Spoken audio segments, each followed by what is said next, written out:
Assalamualaikum warahmatullahi wabarakatuh. Selamat datang saya ucapkan kepada anda ke gerbang juzuk yang ke-17. Dan juzuk yang ke-17 ini subhanallah terkandung dua cerita ataupun dua surah yang sangat ajaib. Dan surah yang kita akan kupas pada malam ni, yang pertama adalah surah Al-Anbiya, iaitu bermaksud nabi-nabi. Yang kedua adalah surah Al-Hajj.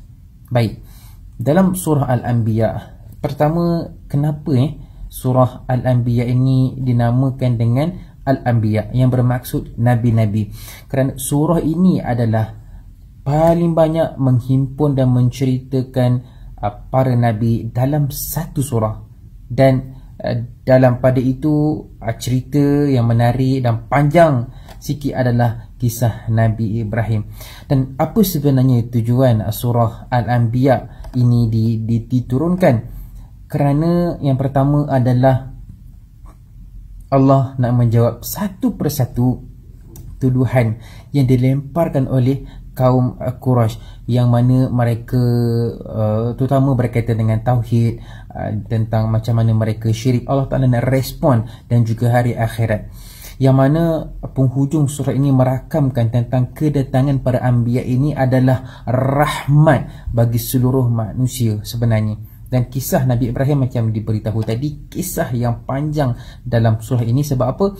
Kerana Nabi Ibrahim adalah Abul Anbiya, bapa bagi para nabi. Dan macam mana Allah Ta'ala menceritakan pendekatan Nabi Ibrahim dalam berdakwah, dan uslub ataupun kaedah pendekatan yang digunakan Nabi Ibrahim tidak membosankan dan sangat menarik. Baik, so apa latar belakang cerita surah ni? Pertama, surah ini adalah surah Makkiyah.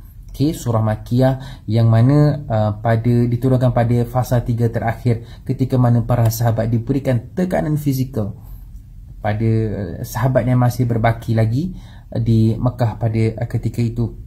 Dan sebenarnya dalam signifikan bagi surah Al-Anbiya ini, yang mana pada sebelum dia adalah surah Taha, yang mana menceritakan tentang realiti manusia yang tumpas dengan perhiasan dunia, dan penegasan terhadap Rasulullah, kesabaran Rasulullah sallallahu alaihi wasallam. Jadi cerita Al-Anbiya ini bermula dengan melengkapkan cerita tentang kelalaian manusia dan bagaimanakah fungsi hakikat ataupun fungsi para anbiya itu yang sebenarnya. Subhanallah. Jadi mari kita melihat satu persatu signifikan ataupun kaitan topik ayat ini, macam mana pembahagian ayat dia. Kita boleh lihat pada ayat 1 sehingga 47 bagaimana Allah menjawab satu persatu tuduhan orang Quraisy, mana mereka mengatakan bahawa Nabi ini daripada kalangan manusia sahaja, mereka ini adalah ahli sihir yang hebat, kan? Dan bukankah hidup hanya sekali, jadi bersukaria lah, kan? Berseronok lah. Okay? Jadi mana azab yang dijanjikan Allah untuk mereka yang ingkar ni, serta balasan Allah Ta'ala ceritakan dalam surah ni. Dan dalam cerita ni juga membuktikan tentang kisah terpenting sekali adalah mereka ni manusia biasa. Tetapi saya ulang, cerita ni, Nabi ni manusia biasa, tetapi mereka ni ada kualiti yang sangat tinggi sehingga mereka ni dilantik menjadi Rasul, di samping mereka terpaksa hadapi dengan ujian yang sangat mencabar. Dan cerita ini Allah Ta'ala turunkan untuk memberi motivasi kepada Rasulullah dalam memperjuangkan agenda yang sama untuk orang kembali kepada Islam dan juga mentauhidkan Allah Subhanahu Wa Ta'ala. Walaupun dalam cerita ni sebenarnya kita akan dapat lihat ada kisah Nabi Musa, Nabi Harun, Nabi Ibrahim. Sebab Nabi Ibrahim ni cerita paling panjang sebab dia adalah Abul Anbiya dalam surah ni. Nabi Ishak, Yaqub, Lut, Dawud, Sulaiman, Ayub, Idris dan ramai lagi, kan? Zulkifli, Yunus, Zakaria, Yahya, Maryam, Isa dan Nabi Muhammad sallallahu alaihi wasallam itu sendiri. Jadi saya nak petik satu ayat daripada surah Al-Anbiya ini dalam ayat yang ke-35, dan ayat ni subhanallah sangat bagus dan memotivasikan kita supaya kita sentiasa kuat beramal soleh, khususnya pada bulan Ramadan. A'udzubillahi minasyaitonirrajim. Kullu nafsin dha'iqatul maut وَلَنَبْلُوكُمْ بِالشَّرِّ وَالْخَيْرِ فِتْنَةً وَإِلَيْهِ تُرْجَعُونَ. Sadaqallahul Azim, yang bermaksud setiap yang berjiwa, yang hidup akan merasai mati, dan kami datangkan kepada kamu kesusahan dan juga kesenangan, keburukan dan juga kebaikan adalah sebagai ujian. Moga-moga kita boleh kembali kepada Tuhan. So subhanallah, bulan Ramadan sangat baik untuk kita sentiasa memperingati mati. Dan cara yang terbaik kita untuk memperingati mati adalah lazimi diri kita dengan beristighfar dan sentiasa ingatkan diri kita yang kita ni akan mati. Bila ada solat jenazah di masjid, kita hadirkan diri ya, untuk kita muhasabah. InsyaAllah moga ada kebaikan bersama. Seterusnya kita akan terus ke surah Al-Hajj yang berada pada juzuk yang ke-17, iaitu surah yang kedua. Tema ataupun nama surah ini diberikan kerana pada ayat dia yang ke-27 dalam surah tersebut. Dan perintah inilah kepada Nabi Ibrahim inilah yang menyebabkan baginda berjuang lebih daripada 20 tahun untuk membersihkan Baitullah daripada pencemaran berhala yang berada di sekeliling Kaabah. Dan objektif sebenarnya adalah surah ini diturunkan adalah untuk kita memahami signifikan rukun Islam yang kelima, iaitu berkaitan dengan haji. So apa tarbiyah sebenarnya haji ini? Jadi kita dapat pelajari secara ringkas. Saya mudahkan anda secara bentuk poin. Pertama adalah kita nak sedar yang kita ni hasal usul kita daripada tanah dan juga air mani, yang Allah Ta'ala himpunkan kita pada musim haji untuk kita lihat kebesaran Tuhan. Kita boleh tengok pada yang kelima lah.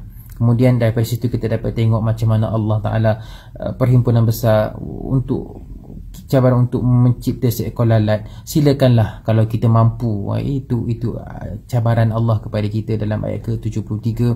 Dan dalam ini juga kita dapat ibrah kaitan haji dan juga jihad pada ayat ke-39, 40 dan ke ayat ke-78.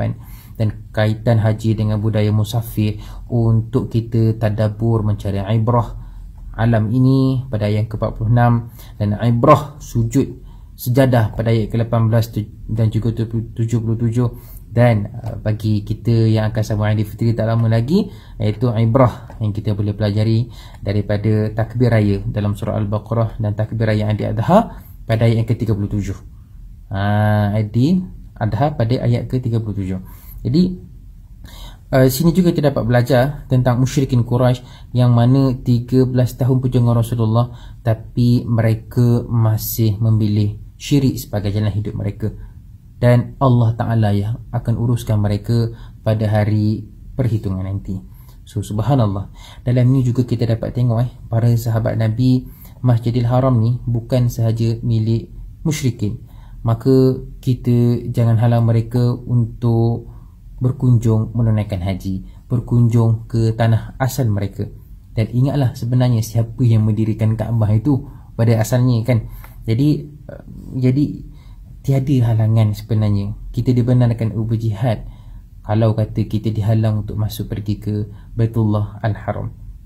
Jadi surah ini dia sangat unik sebab dia lah satu-satunya surah yang menggabungkan antara Makkiyah dan juga Madaniyah. Itu surah diturunkan sebelum hijrah dan juga surah diturunkan selepas hijrah, yang mana antara mendamaikan peperangan, dan ada pula semasa siang dan malam, ayat muhkamat dan ayat mutasyabihat.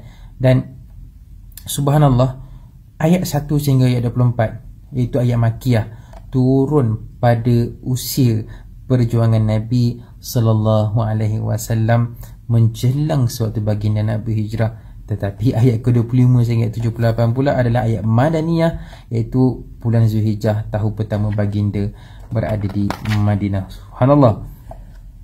Jadi dalam surah Al-Anbiya ni, kalau kita boleh cari munasabah ataupun kaitan dia kan, kita dapat tengok surah Al-Anbiya tadi yang kita telah kupas, dia berakhir dengan gambaran kiamat di hujung surah Al-Anbiya. Kalau kita baca, kita akan dapati sinopsis dia adalah hujungnya gambaran kiamat dan dekatnya janji Tuhan bahawa itu akan berlaku.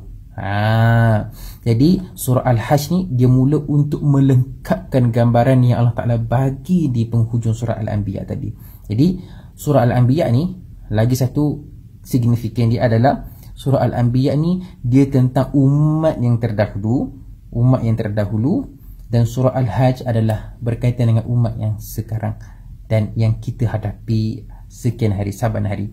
Jadi kalau saya boleh simpulkan secara sinopsis daripada ayatnya, ayat 1 sehingga 24 menceritakan tentang kebenaran peristiwa mahsyar dan juga hari kiamat dan sikap manusia yang memilih iman, memilih kufur, kan, dan kesan apa yang akan berlaku kepada mereka di pada mahsyar nanti. Subhanallah.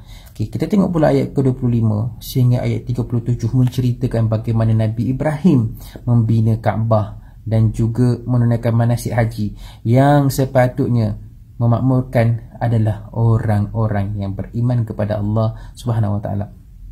Kemudian ayat ke-38 sehingga 46, inilah turunnya perintah jihad mempertahankan agama daripada serangan musyrikin. Jangan biarkan syirik mengatasi iman, jangan biar kekufuran mengatasi keislaman.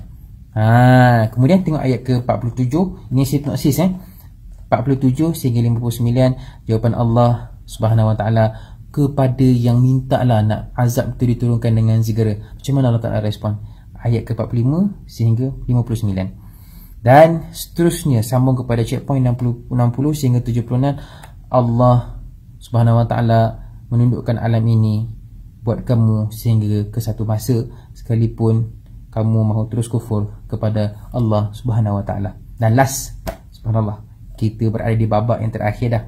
Ayat ke-77 hingga 78, turunnya perintah sujud dan jihad, sinergi antara kekuatan spiritual dan juga kekuatan fizikal umat Islam yang telah dinamakan oleh Nabi Ibrahim alaihissalam, bapa bagi para nabi. Jadi begitulah secara ringkasnya sinopsis juzuk yang ke-17 terkandung dalam surahnya Al-Anbiya dan juga Al-Hajj. Moga-moga sinopsis yang ringkas ini membantu anda dan kita semua untuk memahami Al-Quran dengan lebih mendalam. Teruskan bersama dengan Tadabbur Center. Jangan lupa kongsi dan juga sebarkan kepada rakan-rakan anda yang lain. Selamat malam dan selamat berpuasa.